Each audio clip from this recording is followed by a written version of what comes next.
comme disait le général de Gaulle, la réforme oui, la chienlit non. Car de toute façon, il doit avoir un pôle patriote en face de Macron. Et ça, j'y viens. Il y a une chose pour sortir de toute cette situation par le haut, qui est une idée que je défends beaucoup, qui est faisons un front républicain contre le pouvoir personnel d'Emmanuel Macron. Dans chaque circonscription, il doit avoir des gens, que ce soit le candidat républicain, le candidat Front National, le candidat de la France Insoumise. Au deuxième tour, on est d'accord qu'on vote pas, on élimine. Eh bien, circo par circo, sauf si le candidat LR est en face du candidat En Marche et que les deux sont des pourris. Si c'est le cas, eh bien, on maintient, sinon on élimine. C'est le seul moyen de conserver les libertés publiques, parce que toute personne qui fera des calculs à la mort moelle-neu de Machiavel 2.0 qui avantageront Macron réduiront à néant les chances de pouvoir se présenter à quelconque élection dans 5 ans, parce que Macron, c'est notre Gauleiter nommé par l'Allemagne. Il n'y aura plus d'État français à sauver, il n'y aura plus de liberté publique à sauver dans 5 ans. C'est la feuille de route qu'il a, le petit. Après, il va peut-être craquer. Les consommations qu'il a, c'est tout à fait possible.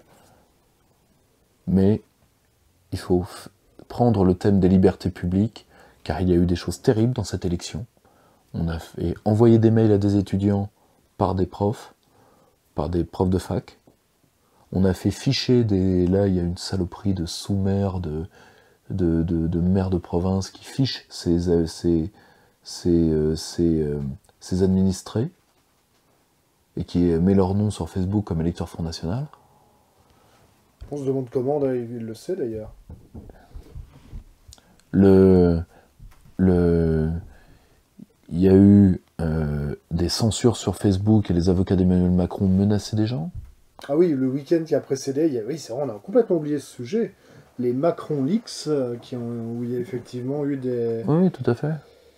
Donc, il y a semble-t-il beaucoup de faux, mais en une partie de vrais documents, bon, il y a... Moi, je pense qu'il y a de vrais documents et que l'équipe de campagne d'Emmanuel Macron, bien penote, n'en est qu'à dire « Non, non, mais on les a piégés, tu parles. » Par contre, il faut bien comprendre une chose. C'est que il y a beaucoup de choses à prendre là-dedans. C'est-à-dire que Macron est certainement encore plus dangereux que ce que nous croyons. Au moins, c'est un traître qui s'assume. Mais d'où l'utilité de sauver les libertés publiques de cet homme et de ses laquais.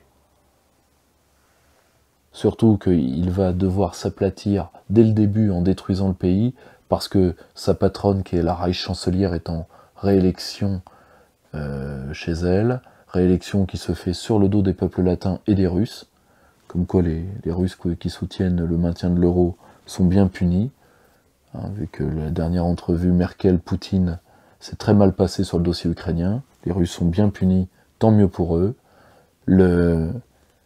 Toute l'élection allemande se fait sur nous, et croyez-moi que Macron va aller lécher le casque à pointe.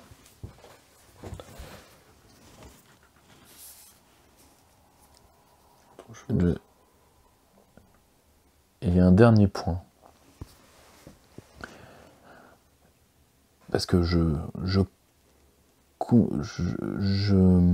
conçois, bon, je l'ai peut-être dit de manière un peu trop dure à certaines fois, et je m'en excuse, si ça a blessé des gens, je conçois la peine de ceux qui aiment réellement la France.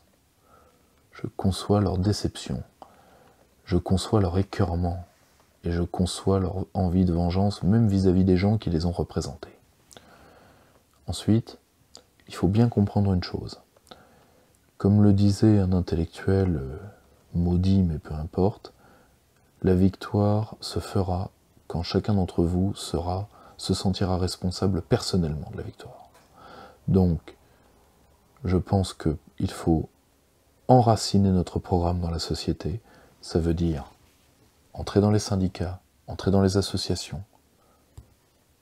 Ça veut dire se regrouper par corps professionnel pour les professions libérales des gens de nos idées.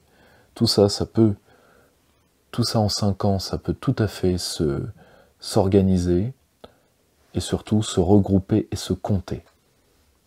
En tout cas, moi c'est ce que les miens tenteront de faire pour les 5 proches, en tout cas pour les temps à venir quels qu'ils soient, et d'essayer de structurer encore la jeune intelligentsia dont le renouveau de la France a besoin.